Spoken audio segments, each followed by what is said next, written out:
Today, we will be delving into the history of Rome's forgotten war on the steppe. In 49 AD, war came to the remote Roman client kingdom of the Cimmerian Bosporus. One of the many forgotten conflicts waged by the Roman Empire, this campaign would see them fight in defense of their allies and interests around what is today known as Crimea and the fertile plains around it, against warlike steppe tribesmen and rebels.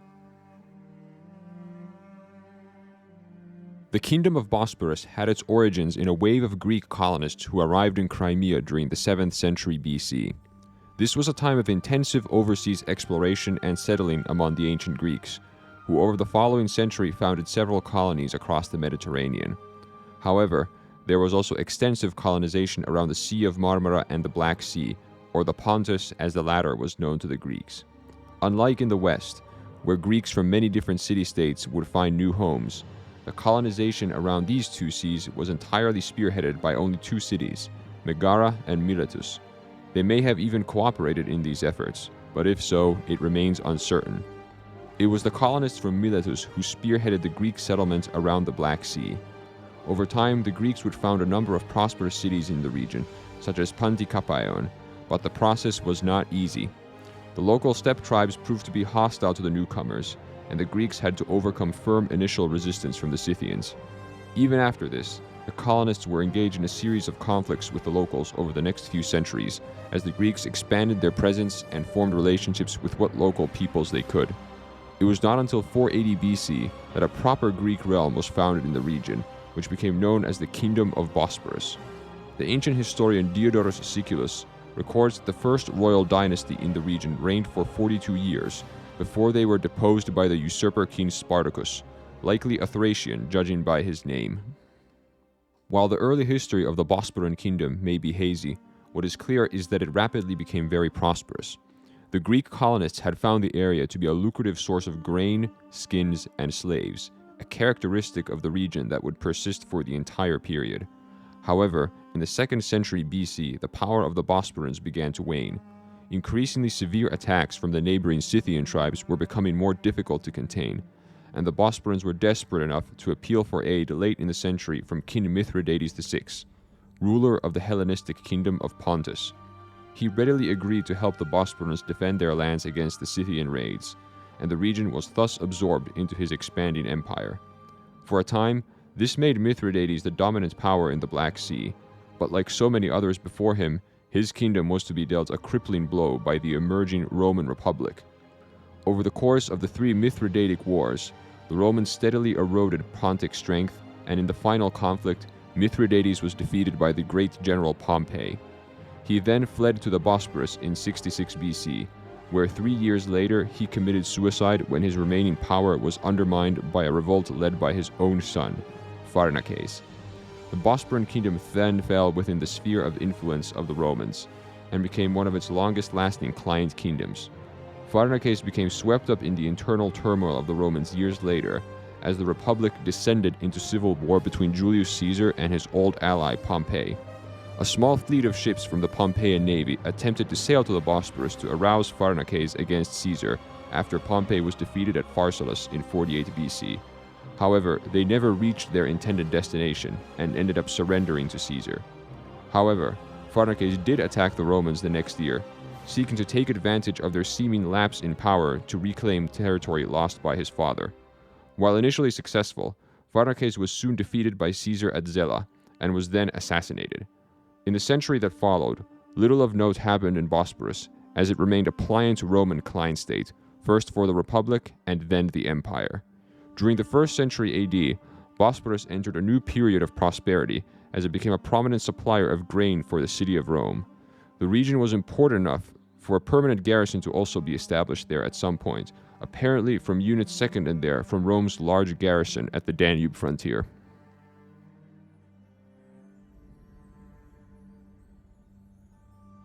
In 38 AD, King Mithridates III came to power in the Bosporan kingdom. At first, he ruled alongside his mother, Gepipyris, but at some point, he was given full control of the Bosporus by the Roman Emperor Claudius. This event is a good example of how the political independence of the kingdom had waned, as a foreign leader was permitted to dictate who led the realm. However, In 45 AD, Mithridates was suddenly deposed and replaced by his younger brother Cotys. We do not truly know why this happened, but the Roman historian Tacitus does record that Mithridates considered Cotys to have betrayed him. In addition, Cotys clearly had the support of Rome, and Claudius also did not mind the fact that Mithridates was gone. It is possible that Rome supported Cotys in overthrowing his brother, perhaps after the ability and loyalty of Mithridates was called into question. Whatever the truth, Mithridates was bitter regardless, and was eager to retake his throne. In 49 AD, he gained exactly such an opportunity when he learned that most of the Roman garrison in Crimea had been withdrawn, along with their commander Aulus Didius Gallus. Only a few cohorts of auxiliaries were now left in the kingdom, commanded by an equestrian known as Caius Julius Aquila. Tacitus mentions that Mithridates also despised this man, suggesting he may have played a role in his downfall a few years earlier.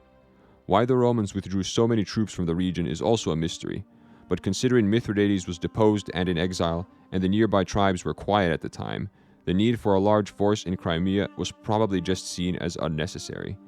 Seizing the chance, Mithridates enticed local deserters and some of the nearby steppe tribes to join him, either because of his prestige or perhaps his private wealth, or the chance to share in the riches of a successful campaign against a vulnerable but wealthy foe. Many men joined the king in exile. Mithridates soon had a large army, with which he was able to overwhelm the tribe known as the Dandaridae, forcing their chieftain to flee into exile. Cotys and Aquila correctly suspected that they were next on his list. However, their available forces were limited, and were not deemed sufficient to defeat Mithridates on their own. It seems that the Romans and Bosporans were particularly lacking in cavalry, a troop type Mithridates likely had in abundance thanks to being able to recruit from the native steppe tribesmen.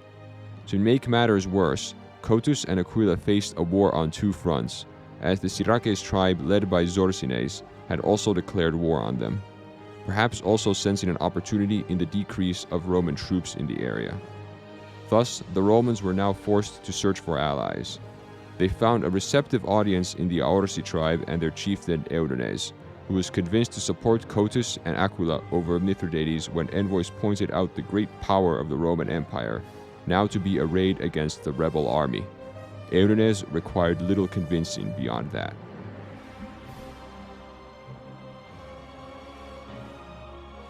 Having secured an alliance with Eudanes, Cotys and Aquila could finally march out confidently to meet Mithridates in battle.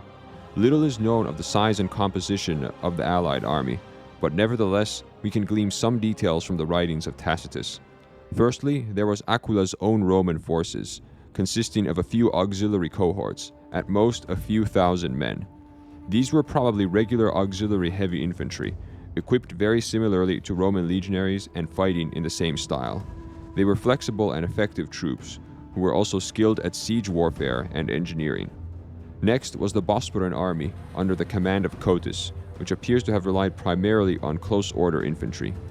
Tacitus gives us the intriguing detail that the Bosporans were equipped in the Roman style, something that was quite common in the armies of many Roman client states. Finally, there were the Aursi under Eudanes, whose forces were quite likely comprised entirely of cavalry, as was common for the tribes in the region. The Roman army, together with their allies, marched out towards the former lands of the Dandaridae.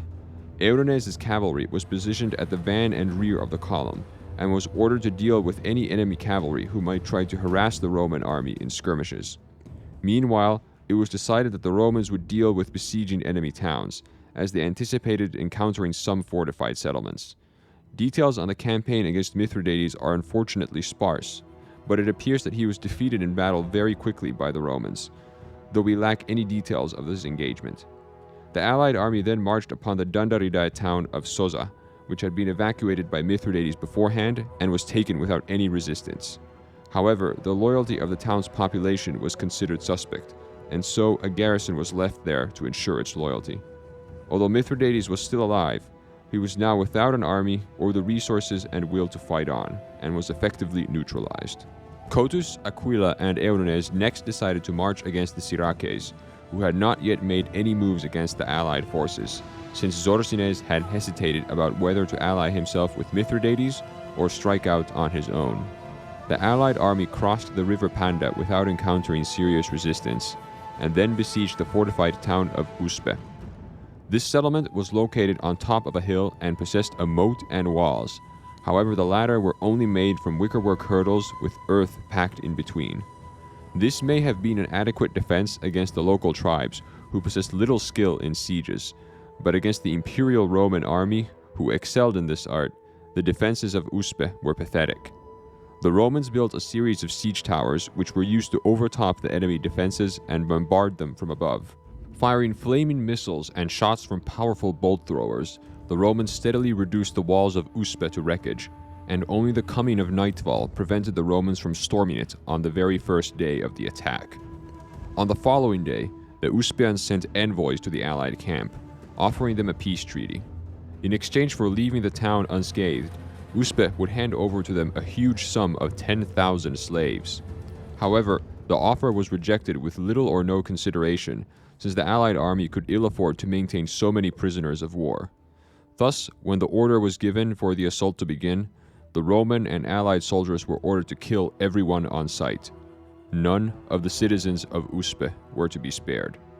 This brutal display terrified the nearby communities in the surrounding area and convinced Zorsines to open negotiations with the Romans and their allies.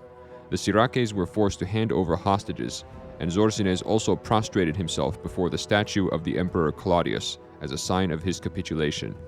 This was considered an important victory for the Roman army by Tacitus, since not only had they overcome two enemies, but they had also advanced deep into previously unexplored territory, campaigning just 3 days' march from the river Don. With Mithridates and Zorsines both defeated, the war was effectively over, and the allied armies returned to their own territories. Ironically, it was after the Romans had won the war that they suffered their first notable reverse.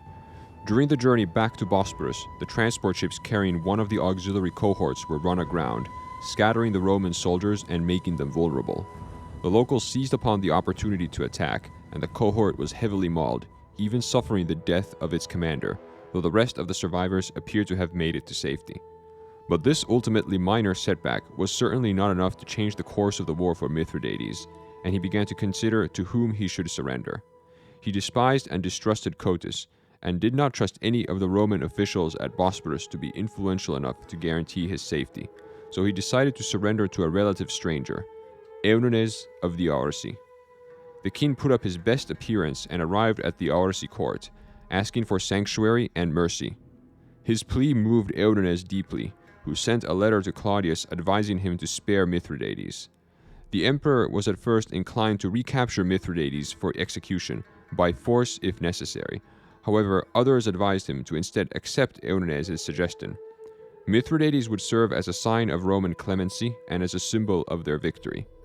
Furthermore, a protracted war in the area was deemed to be pointless, as there was no real strategic value in the steppe, and operations there were made more difficult by a lack of established roads and harbors. Mithridates went into custody of Junius Clio, the procurator of Pontus, from where he was eventually sent to Rome. He appears to have lived out the rest of his days there in comfort, although he initially at least behaved with a surprising degree of arrogance, even when he was publicly displayed at the Roman Forum by Claudius. Whatever his attitude, the surrender of the king in exile marked the symbolic, if not true, end of the war on the steppe. Cotys would continue to rule the Bosporan kingdom for several years, until in 63 AD, when the Emperor Nero decided to absorb his kingdom into the Roman provincial structure.